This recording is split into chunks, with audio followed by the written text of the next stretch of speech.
Hello, in this video I will show you how to enter boot mode on Google Pixel 8.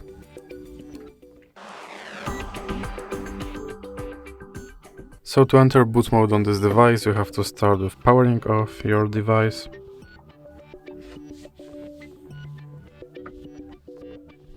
And then when your device is powered off you have to press down volume button and power button at the same time. And you should see something like that. And here in this mode you have a few options. You have start, restart bootloader, recovery mode, rescue mode, barcode, power off, and start again. And if you want to select some of these options you will have to use power button, and because I want to leave this mode I will press power button now on start, and this will make my phone just boot regularly. So that's it for this video. If you liked it, please remember to leave like and subscribe.